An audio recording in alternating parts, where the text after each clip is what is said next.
Hello everyone, welcome back to Game of Thrones Winter's Coming. Today we are going to take a look at new battle mechanics, or the new battle system, if you can say it like that. In the last update we had a change to the battle formations and battle system in general, in terms of the fact that instead of 4 rows we would have 5 rows, and this particular change has a huge influence in terms of the DPS usage that you have, and it also has an influence in the terms of the commanders that you can use at the same time. And to understand that, we are going to look at how things were before and how things are now, and going to compare a little bit about that. So we're going to do that right now and take a look at a bit more theoretical side of it. So now we're going to take a look at the more theoretical system behind the new battle system. So why the new battle system is a huge difference? Well, first of all, as you can see, in the new one we had 5 rows, or we have 5 rows, which has been implemented now, and previously we had only 4 rows. And this particular thing caused a lot of issues in terms of commanders, because if you had 5 commanders back in the day, then each commander would be placed in that specific role they had, if you had the troops for it also, and the 5th commander would basically be placed in limbo, would not be active, would not be there in the game really, but the passive stuff will still be activated, but the active skills would not activate. And if you did a composition with 4 infantry commanders and 1 spearman, then basically what would happen is that if you didn't have spearmen in, then the 4 infantry commander would be placed at their slots, but since you don't have any spearman commanders or spearman troops inside your march or rally, then the spearman commander would not be placed inside the specific report or the slot, which meant that they would still not use their skills and would still be like placed out here where nothing happens. In the new system, however, there's basically a slot for each commander, even if it's all of the same type, they would be slotted into their spot. And if you had certain troops and so on, they would be spread evenly among all commanders, so you would not be required to use a specific type of troops to actually have the skill activated. The commander would have the entire row, basically, if you can say it like that. Previously it would basically just be like it would have that specific slot it belonged to if there were troops for it, but now it's basically a row instead, so it would basically be slotted into, so it had this row, the 2nd commander has this row, 3rd commander has this row, 4th this row, and 5th this one. You will also see that in the battle reports later on, that the commanders will be placed at the outer edges with 1, 2, 3, 4, 5, and the enemy commander will also be like 1, 2, 3, 4, 5, and there will be like certain in-depth analysis or in-depth methods that you can do to counter, or how it actually influences the entire match in that regard. But now people might think, okay, fair enough, but are the skills actually that huge of a difference, or that big of a difference in terms of gameplay and game style? And they are. You can see here that I've picked a few of the commander skills from Awakened Commanders. I believe the first one is from Haley. Every one time Commander Haley uses her active skills, ally infantry will have a 40% chance to obtain a shield that grants immunity to damage 1 time. The shield lasts for 3 seconds. This is of course not the super awesome or super great skill or anything like that, but that's not really the point. The point is, if you're unlucky and Haley is the 5th commander in the old system that would be slotted out and her skills would not actually be active or activated, then her entire awakening skill and her awakening focus would actually not be activated and would actually not be applied to the troops, which meant that if your opponent had split out his troops and commanders between each other, then you would actually lose out on an entire huge buff for your entire army that would not activate at all, because Haley was not there. And that's the issue. That's one of the issues that was with the old system, that the 5th slot basically didn't exist. The next one, if you can take a look at that, is I believe it's the Layla Awakening skill. When your female commanders use their active skills, that skill will have a 30% chance of being used 2 times, a 10% chance of being used 3 times, and a 3% chance of being used 4 times. Really great, really specific targets, of course, a female match, if you consider that a march, which would also most likely indicate that you would have to use different troop type commanders and so on to actually get the skill activated. The problem with this, as also like with the others, is that if you did not have that specific troop type inside your army, then that 5th commander might not be actually slotted into that specific spot. It would basically not be there, as I explained before. For example, if you had 5 of the same troop type commanders, then the 5th commander, if it was all female, the 5th commander would not do any damage or anything, would just be outside in limbo, would not be active at all. If you had, for example, 4 of the same type and the 5th one that's different, but only use troops for 4 of the 4 calves, for example, and you had 4 calf commanders and a 5th spear commander, but you didn't use any spear troops, that spear commander would also not be active, which meant that this entire awakening skill would basically become weakened, and you would have less value out of it because of how the old battle system works. And it's also something that kind of breaks the game in certain things that you might not have. You might actually have won the match or the rally if the skills or the slots were actually active, but it doesn't really win you the match when the commander is not even present or not actively taking part in the combat system. The last one is from Commander Julian. For every 1 attacks made by the troop commanders, Julian belongs to the troops attack damage increased by 2%, max of 12%, which is really great. The problem is this particular kind will force you to use the same troops that he belonged with. That means that if there were no spearmen in the march, then his awakening skill would not be activated, which meant that his awakening skill would have less value and would not be present at all, and it kind of breaks the game.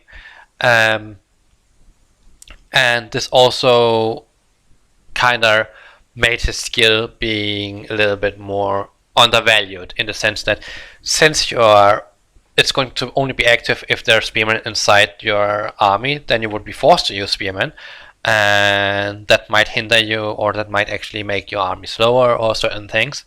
And that's just something that really, really influences the entire system. And then you can also argue the fact that if it's based on the skill description, that it may sound like it was only the army that he's in charge of, which meant that if you only had that this skill would only apply to spearmen or spear troop types, and that would kind of make the skill be less valued than other skills, for example. And the new system completely revamps that issue, because in terms of the 5 female commanders active skills, that will be no issue, because all 5 commanders are slotted into each of their row, which basically gives a full benefit that you can actually use all your skills at the same time. In this particular case with Haley would be for sure be present on the field. Even if there's 5 infantry commanders, Haley would still be present, which meant that the skill would activate for sure. And whether it would actually grant immunity to all 5 rows of infantry, or if it would only activate to the one that Haley's in charge of, is yet unknown. It would have to do some more research in terms of that. But the same applies to, for example, Julian's skill. In this particular case, the buff would actually not only apply to spearmen, but would basically apply to his entire row that he has. So that means that the troops from all the different troop types would be combined in, or split up in between all 5 commanders, and each commander would have basically 1/5 of the army under his control, which meant that you will not be forced to actually use the spearmen for Julian's awakening skill to activate. You could actually use the regular skills or regular troops, and it will still activate, because how they have revamped the system, so it works instead of working positions, it works in rows instead, and it also opens up the 5th row for people. And we're going to take a look at a couple of old battle reports and a couple of newer battle reports, and then we can take like an overall discussion about or see how it actually works in practice compared from before to now. So having looked at the theoretical aspects now, we can look at an old report that I have. This particular report, you can clearly see that the armies are split into 4 sections rather than 5. And you can also see that 4 of the commanders has health bars under, while the 5th one doesn't have any. And that particular thing is indicating that the 5th commander basically isn't active. You can also see it here. Chris is there, Barry's there, Haley's there, Tyrion's there, so they can actually use their skills, and you can see it the same here. Whereas Face is not there, no skills are being used, and it kind of shows that if you use 5 commanders of the same type, then the skills would not be used inside the battle of the 5th commander taking the 5th slot, because previously the 5th slot didn't exist. So you were basically forced into taking either a commander that was in a different spot, or so basically a different troop type commander. We're going to take a look at another old report I have to compare. Here we have another old report that I have saved up from before they changed the battle system. In this particular case, I'm running a full cav rally with 4 cav commanders and 1 infantry commander. And as you can see, the infantry commander, Tyrion, is not being allocated, assigned any troops because there's no infantry inside. So we're running into the second problem that was in the old mechanics, that if you didn't have the troop of the specific type of commander inside the battle, then they would not be assigned to a group and they would not actively participate in the battle. So you would basically not deal any commander damage with your last commander compared to the 4 cav commanders that are actually active here. And this of course meant that certain troops or certain types of armies were forced to use specific troop types to actually activate the commander skills. And this was also much more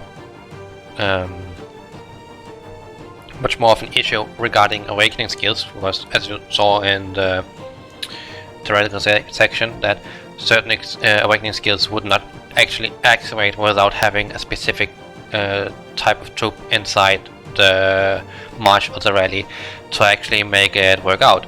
And because of that, it actually has a huge implication, a huge difference now with the new system in terms of how damage is dealt and how the DPS system and commander system actually works. But we're going to take a look at one of the new reports now, and then we can compare to how it looks like. So now we're looking at one of the new reports that I have, and you can immediately see that all 5 commanders are being active here. Health is under, everything's there. You can also see in the map that all 5 commanders are active in each of their row, and in this particular case also the armies are distributed between each of the commanders separately, so there's not a requirement of a certain troop specific troop to be inside to actually activate certain skills or to activate certain awakening skills. All commanders will activate their skills. You can see here it's currently charging up. Now Sekas uses this on cooldown, and soon the others will there as well use their skills. And it basically changes the entire DPS format in this specific style of battle or combat in the Game of Thrones right now, and it's going to make things much more interesting. It also gives a completely new layer of depth into the game system, at how you can win against opponents or do higher damage against certain opponents. So but we're going to take a look at some of that right now as well. So now we are going to take a look at the more in-depth style of battle reports that is there now. They also have changed up the battle reports for a very specific reason, and that is that now your commanders are basically facing each other. If you are against a different opponent in terms of a different person, that's a different account, then your commanders will match or face against them directly. This of course also indicates that the triangle system regarding cav, inf and spear also applies to commanders. For example, your cav commanders will deal less damage towards if they are forcing an opposing spear commander in the opponent's slot. But if it's an opposing infantry commander, then the cav skills will do more damage towards that person. So now you are in a situation where even your commander placement in your marches can actually make a huge difference in terms of the DPS output that you are doing, and this is something that should be considered as being something very seriously. And it can also be something that actually can like make a rally work in certain events or make it fail. So I believe at least that commander skills should not be underestimated. They deal a lot of damage and have a lot of different positive effects, as you also saw in the theoretical section. And yeah, so now we can also look at the fact that Sec is an infantry commander. Before you had to basically use infantry to actually get this or certain troop types to actually make them work. I believe Sec was, you would have actually been required to use infantry in your formation to actually make the Sec skill activate. Otherwise he would not be really deployed, so the skill would never really activate. But you can see here that even though it's a full cav rally, the Sec skill still is active. And if you look at things in general, like you can see here now in the new report that how much damage they deal, how much you are losing, and so on and so on, which is a really nice addition to that. And I will see if I can find the dragon attack is there. Not sure if I can find the commander skill damage. It doesn't look like I can. But yeah. But it basically gives a general overview of how the different oh, you can see here. Sec targeted B3 lineup and use the army skill Earthshaker, enemy lost. And you can see like 50k troops is a lot. And if this activates several times in a rally or in a match, basically it can result in a few 100k troops actually just being annihilated if you have the correct matchup against it. And stuff like that should for sure not be underestimated at all in any way, shape, or form. You can see here, Rob 24k there, so that's 75k. Liana has 67k as well. So the commanders themselves can actually take out several 100k troops, and that's why your commander positioning in terms of how you match up with your opponent is going to be super important and can really break a game for you in various ways and make you either become a victor or a loser, and that's something you should always keep in mind. There's also that, and the total casualties and what happened, and overall it's a really great change. It gives a lot more depth to the entire game in terms of combat, and it also frees up certain free-to-play players that maybe have run, or they maybe had Arya and Tyrion in terms of infantry matchup, or had as the main commander, and when they did something with an infantry front line, they were forced to use some other commander to second row, otherwise they would basically miss out on a commander to not use their skills and so on. So right now I would say, of course it's a buff for the whales, but it's just as much a buff for free-to-play players that actually have access to 5 skills as well now. And I think that overall this entire system will take some time to figure out for people, but I'm fairly sure that once people get better at it, they will start adapting things and go much more in detail with how they're setting up things and setting up how they want to tackle opponents. But that's kind of going to be everything from me for this time around in this battle system. If you liked the video, or commented or subscribed to the channel, would be really great. And if you have certain guides or something specific you want me to take a look at, then write it down in the comment section below. There's a link to the game down below as well as the Discord group and for the music. So yeah, take care guys, have fun, and yeah, good luck with whatever events you encounter. Bye bye.